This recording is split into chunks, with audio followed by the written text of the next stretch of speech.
We have barely finished digesting the Speed Chess Championship final and already we're into a new tournament, the Champions Chess Tour event, the AI Cup. And guess who's paired in round one? It's Magnus Carlsen against Hikaru Nakamura. Truly the greatest rivalry of modern times. Now they're playing a 4-game match here, 15 minutes a game plus 3 seconds on the clock. I won't reveal which game in the match this is because I don't want to give away the result, but this is truly a fantastic one because Hikaru here, I'm going to whiz these opening moves, plays the King's Indian defense. Now this is going to be a rapid recap, no hanging about. I don't actually feel brilliant today, so if I'm looking a bit pale, kind of death warmed up, more Casper-esque than usual, then that is why. Got a horrible stomach bug ripping through the family, right? Anyway, so Hikaru here, he, after castles, bishop e2, main line, goes knight a6, not e5, which is the main move. Now what's he got in mind? Well, after castles from Magnus, now he goes e5 and he wants to gain access to this c5 square. Otherwise, that knight looks really silly. So Magnus goes bishop e3, it walks into knight g4, looking to pick up that bishop, but now bishop g5. Now f6 is the most natural move to just flick in, right? I mean, often you want to go f5 anyway, and there is a whole load of games there, whole load of theory, but the main theoretical move is this one. And instantly, it makes you wonder about knight b5, but okay, this knight's got it covered. So Magnus now takes on e5, not pushing and closing the center. And his idea is very interesting now because he plays queen c1, strange looking move. I mean, it adds some kind of, queen pressure to this diagonal. Can't get my words out today, right? To the dark squares, but also brings a heavy piece onto this c file. So Hikaru goes h6. The bishop drops to d2, doesn't want to get taken by the knight on e3, and now king h7 defends this pawn, preempts h3, driving back the knight, and Magnus plays a really interesting move here with pawn c5. It's a gambit, a sacrifice. He could have gone h3 there, or rook d1, top engine moves.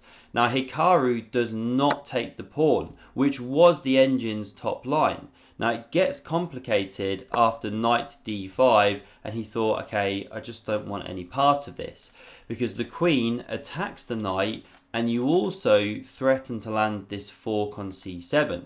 Now the top computer move in response is pawn c6, saying, okay, if you take me, I take you. Yes, you win your pawn back, restore the material, but knight f6 and black's got quite a decent game.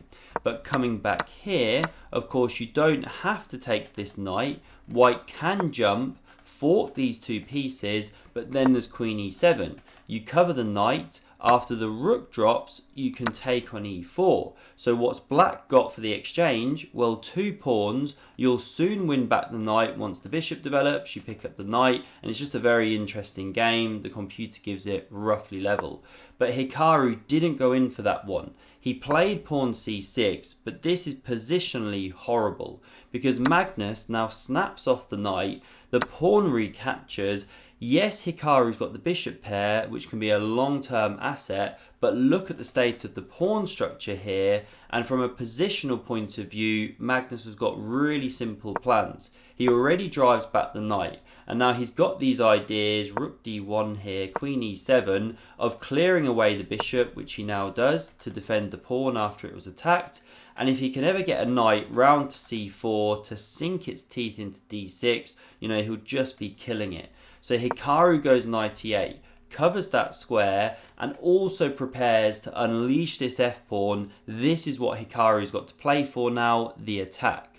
So Magnus goes queen c2. Excellent move, connecting the rooks and putting the queen onto the new most important diagonal facing the black king. Preempting f5 and then capturing, pawn recaptures, and you can see some of the problems now when these hanging pawns can't actually advance in the way Hikaru wants to.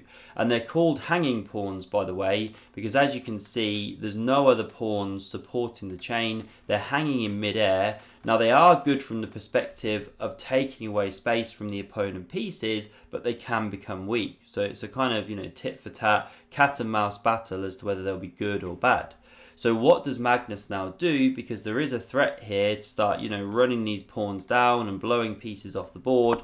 Well, he goes rook e1, setting up some nastiness down the e-file against the black queen. So Hikaru sidesteps and now rook ad1. And Magnus not too worried about pawn e4, because then this knight finds a home on d4, and it's just good for white basically. You start giving pieces to the giving squares to the minor pieces. The bishop's got access to f4, etc. And obviously coming back here, there's no f4 because there's a pin here. Now Hikaru is really struggling for moves. He goes to rook g8 here, trying to drum up some kind of primitive attack down the g file, but that rook soon slides back and he's struggling for a good plan. And I love Magnus's next maneuver, really, really classy. He plays knight to e2, bringing it round to the king side. Now bishop e6 pressures the a2 pawn, but Magnus ignores it and goes knight g3. Now it looks really weird to put another piece in the way of these pawns, which might bulldoze down the board, win a piece. But of course there's no f4 at the minute due to the pin. And if black takes here, then preparing bishop b3, well, there's a lot of decent moves for white, but you can even very simply just chop off this pawn and play an endgame where you're doing really well because of all of the weaknesses in the black position. Weak pawns, weaker king, less coordinated pieces. The rooks are split because of that knight. Anyway, so this is why Hikaru didn't take here. He went king h8, breaks the pin on this pawn, so now it can advance, fork the minor pieces. Does Magnus retreat this one? No. He plays knight to h4. What a brilliant full board awareness move. Because if now f4 comes, then you're either winning the black queen or checkmating the king. Now you have to actually give up the queen here, which is of course terrible. Because if you go king h7, then there's knight f8, double check from knight and queen. So then king has to retreat, and then you deliver this checkmate on h7 using the power of the queen and knight. Just a brutal attacking combination. So rook f8, now played by Hikaru, miserable back and forth kind of chess. He's giving the king a square on g8. And now Magnus again just keeps the attack rumbling. So he goes bishop d2, opens his rook and prepares to bring this bishop round to the long diagonal because f4 was more of a threat now. And now f4 comes from Hikaru anyway. I mean, it's ugly. The eval bar doesn't love it. They wanted e4 as a more preferable move. Was it here? Oh no, sorry, yeah, e4 here or rook d8 were the better moves. But okay, it went f4 from Hikaru, but it's pretty ugly because these light squares are just Swiss cheese. So Magnus lands the check. Now Hikaru's seen this. Why would he allow this? Well, here's his point.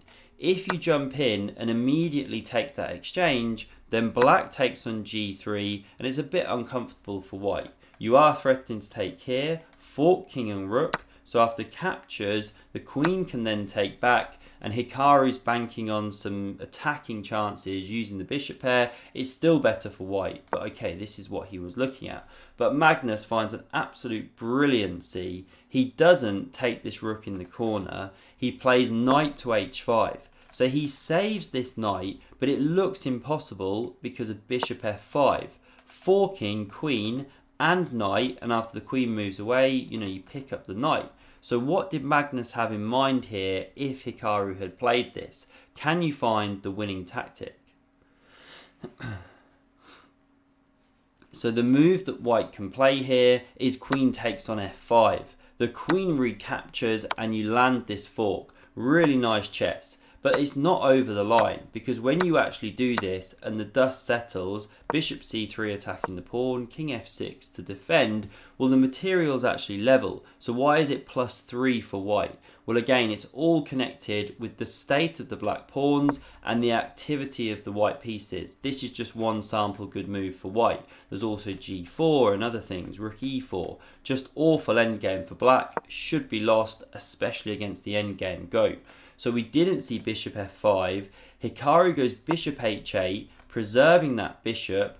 Now we get takes on f8, so Magnus cashing in, and it's not premature. You know, his position still overwhelming, but he does have to save this knight. It's got no retreat squares, but to show you just how good the position is, you can take on f4. The computer still says +3 for white, but Magnus goes g4, saves the knight, so Hikaru takes on Poisson, trying to rip open lines, but he does drop this pawn in the process. Check, the king sidesteps, the knight now retreats, recapturing that pawn. Finally we get bishop takes on a2, and it's sliding back to b3, so queen e4 from Magnus.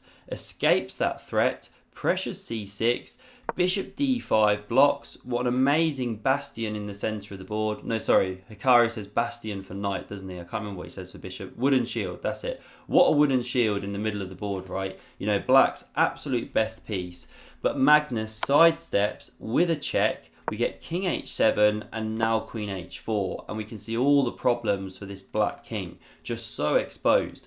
So the king drops back. And now knight e4, Magnus activating all the pieces. That knight has so many kind of juicy hops that it can look forward to in future. And after queen f5, rook d3 highlights another point of moving the knight from g3. The rooks are now swinging. So knight g7 was played to cover the king. You should actually take this knight is the top engine move, but anyway, you know, it's all pretty hopeless at this stage. Knight g7 played, and now we get knight f6 check, using the fact, whoops, that the bishop left the defense of this square. Because after the king moves, this knight captures on d5, and this is why the bishop should have taken. You're dropping a pawn after captures and rook recaptures, and then you're a pawn ahead and an exchange ahead. So Hikaru, desperate, low on time, takes the rook. Has Magnus just blundered back an exchange? Well, no. He's now ripping this king to shreds. Now, he actually has mate in 5 with queen f6 check. Because if you step back here, this is instant checkmate. And if you step here, there's check, king h7. I'm sure Magnus saw this on low time, but here's the problem. You want to go queen g6, checkmate, but this queen covers the square. So what you then have to foresee is that the bishop should drop back, clearing this checkmate to take effect. And black can't actually stop it. You know, you have to just chuck the queen and deliver the mate. But okay, that final bit, not so easy to see. Low on time. So Magnus checks from here. The king runs. Another check from d6. Why did Magnus do it there? Well, he's now lining up this queen with the black one, creating an X-ray discovered attack. So after king f7 back, because by the way, if king here, then check and pick up the queen, well, now Magnus checks from d7 here, and Hikaru resigns, because wherever you go with the king, you're losing the queen or getting mated. So if, for example, you step to either g8 or g6, then the knight will check from e7, pick up the black queen, and if you go to f8, well, now we check like this, the king sidesteps, and this time you even mate the black king in the corner. I think that's a really nice checkmate, you know, using the knight and the pieces just blocking in the king. I hope you enjoyed that one. Sorry that I sound half dead today. It was a big game. I had to cover this one. I hope to feel better tomorrow. Thanks as always for watching, and do hit subscribe to never miss a future video. See you soon.